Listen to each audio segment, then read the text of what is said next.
think because families know their children best. They truly do, and we really have to respect that. We certainly, as providers, have the very best interest of children in mind, but without that partnership, we can run the risk of misinterpretations, misassumptions that really then begin to impede that relationship. We know that families have the greatest and the longest lasting impact and influence on their children. And we really have to be able to partner with families in order to capitalize on that aspect.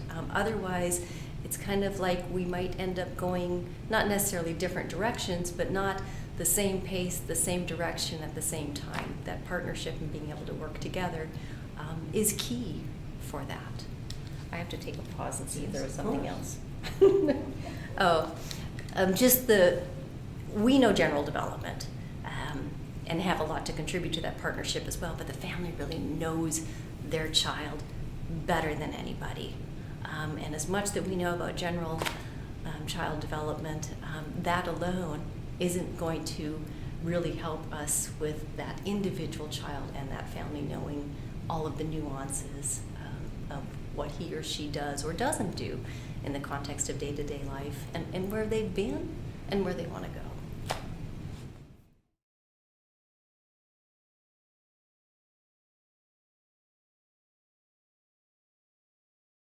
I think it's because families know their children best. And I said it before, I think it's because they have the greatest and the longest lasting impact and influence on their children. And we're really amiss if we're not partnering with families. We can do more together than we can apart.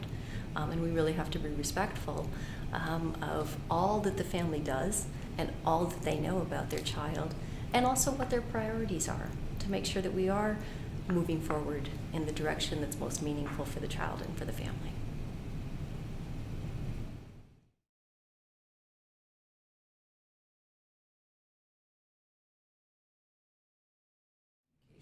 If we truly believe in full partnership with families, we take every opportunity to have those open and honest conversations with families. One of the things that I like to encourage is to practice transparency, to be very open, to be very honest with families. A colleague once told me that every meeting or every conversation that we're having about a child should be done as if the parent is sitting right there. And I think we have to be mindful of our own actions, because sometimes it can be easy to slip into the talking about families instead of talking with families. I think that's an important piece to be mindful of our own behaviors and practices, and also to help our colleagues with that as well. So I think it's wondering with families, not wondering about families. It's okay to not know something. It's best to ask. If we don't know, we don't want to run the risk of jumping to assumptions or misinterpretations. I think of a scenario that a colleague of mine shared one time, and how the child had a different last name than the parents. And they kind of wondered about it, but didn't ask, and then time went on to the point that it was a little bit awkward to ask the question, because now they've been working with the family for quite some time. And while that might seem sort of minor, you think about how all of those things, how those little things can add up over time, and it can really impede that relationship, because we start running those assumptions or those misinterpretations and trying to conjecture, well, what does this mean, or what does that? And if we would have just asked the question up front, so those times that we wonder, to be able to reflect and say, well, how can I find that information out? Is that information really meaningful? So that open, honest communication with families, that being transparent about the process and the things that you're wondering about or seeing is so, so important for building that relationship.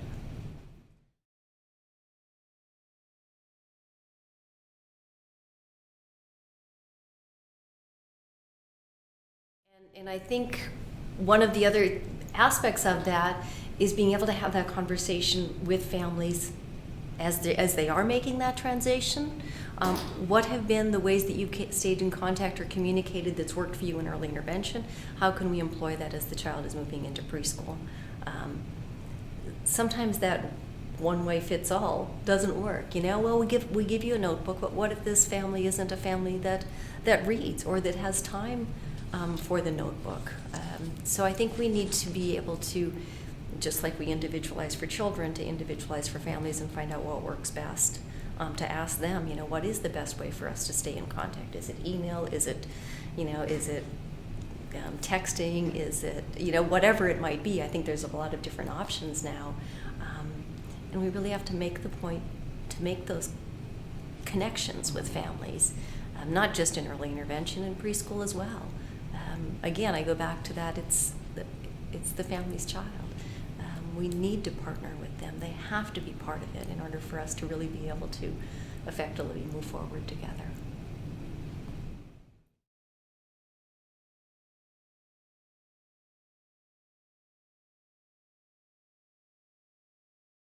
First is open, honest communication, taking the time to really listen to families.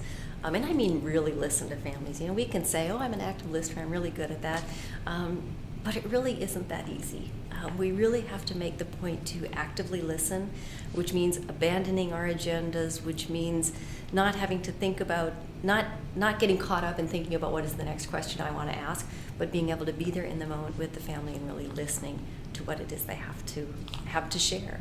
Asking open-ended questions really does allow families to share the information that they want to share, versus sometimes a list of closed-ended questions. We're asking information that maybe the family doesn't want to share. So the open-ended questions are critically important.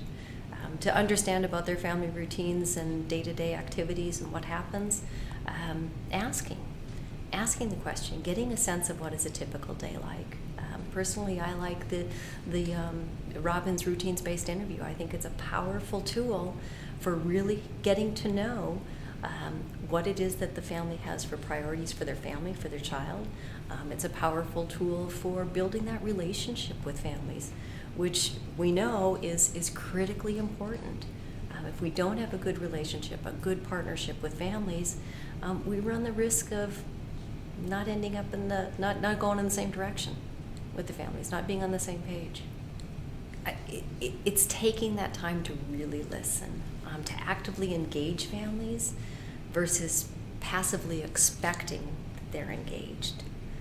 And it's our actions, and to be able to reflect on what are our actions, what did I do that really helped to engage the family, or what is it with another family that we don't have that connection. So that reflection time and looking at my own, looking inside is powerful and helpful for building that relationship.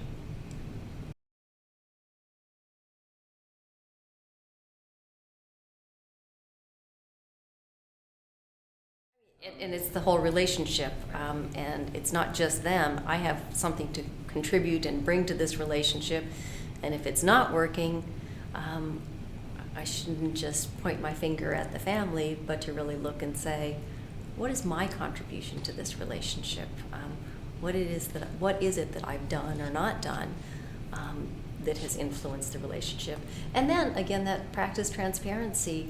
If I think that this relationship is a little bit rocky, why not have that conversation with the family instead of wondering or assuming or running into all of those misinterpretations, which really does impede the quality of the relationship. So ask the questions, have that open, honest conversation with families. Let them know, hey, this is what I'm thinking. What do you think? Check in. Yeah.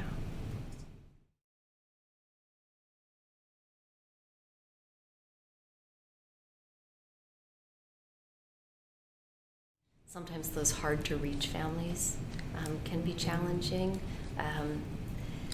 And I think one of the most important things with that is to recognize that not all families are the same, and to recognize, too, that families' lives are very complex, and that we're meeting them at a time that's pretty vulnerable for them. This is the first time that their baby's getting started with special education. It can be a trying time. So to be mindful of that and being empathetic in understanding where the family's coming from. And again, that whole notion of what am I contributing to this relationship? Is it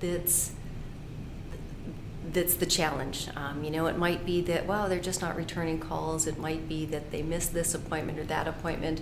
And be very careful not to point the finger to the family didn't this, the family didn't that. But again, to say, what did I contribute to this? What else might be going on?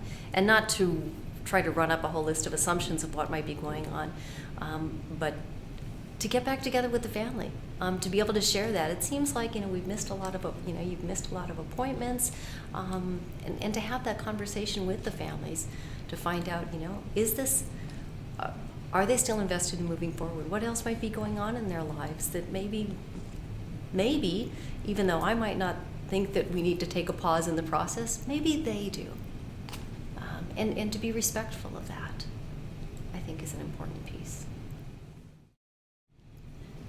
We have to be cautious of that, and I think it does take a lot of self-reflection.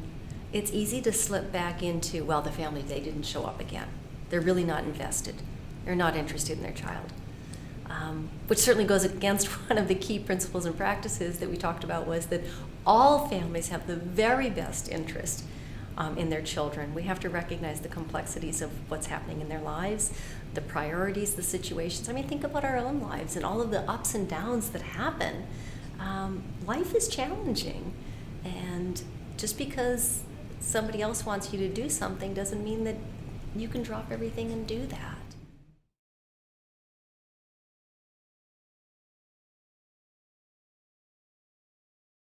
So let me go back to, how do children learn?